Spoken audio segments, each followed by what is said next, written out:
Males across the globe are facing a worrying health threat: declining sperm counts. A study published in the Human Reproductive Update journal showed that global sperm count has dropped by more than 50% in the last 40 years, and there is no sign of it improving. Now, the study analyzed data from 185 studies published between 1973 and 2021. Now, they looked at sperm concentration in the total sperm count, which summarizes the number of sperm cells in a man's ejaculate. Now, the review of the data showed that sperm counts in men from North America, Europe, Australia, and New Zealand declined by some 52.4%, whilst between the years of 1973 and 2011. Now, the current meta-analysis reports that an overall 73% decline in sperm concentration, particularly sperm count in African men, over the past 50 years. But what is accounting for the decline? Fertilities have declined all over the world. And the biggest decline is in the African region, where we used to have 10 children. But now that has come down.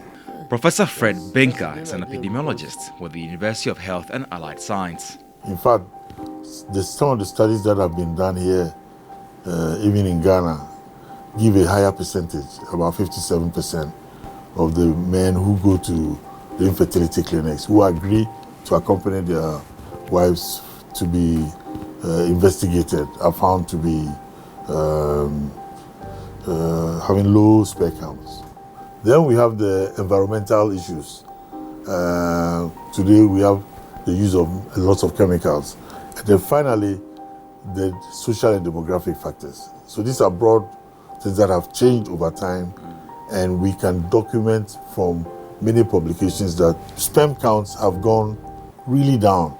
In fact, the figures are, they were about 103 or to 110, thereabouts, million sperms per mil. And this has gone down in some of the published work to about, some places up to about 60. Huge, halved the level of low sperm counts. 40-year-old George, not his real name, knows all too well about having low sperm count. I didn't believe it in the first place. So, fine, the result came in, they said the problem was from me.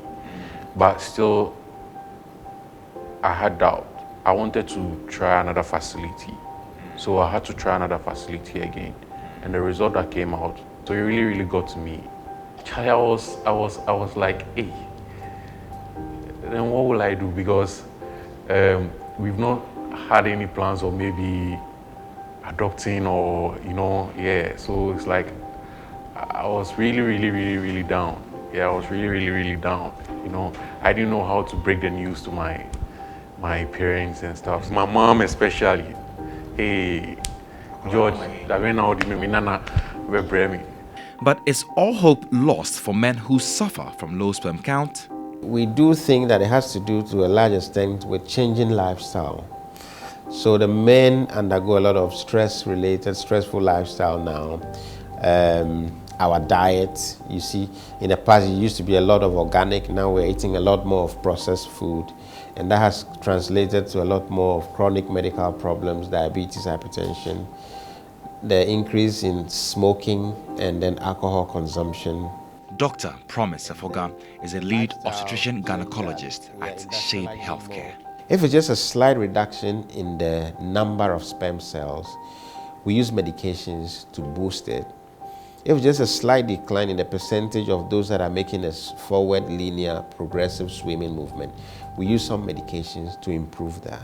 In those that are moderate, it's not so bad, then we have a place for what we call intrauterine insemination, where we take the sperm, process it, concentrate it, and then when the eggs are ready, we inject the sperm right inside here. So you can see we have reduced the distance the sperm would have to struggle to travel. We bring it all the way here, and it just makes a little shorter journey to meet up with the egg here.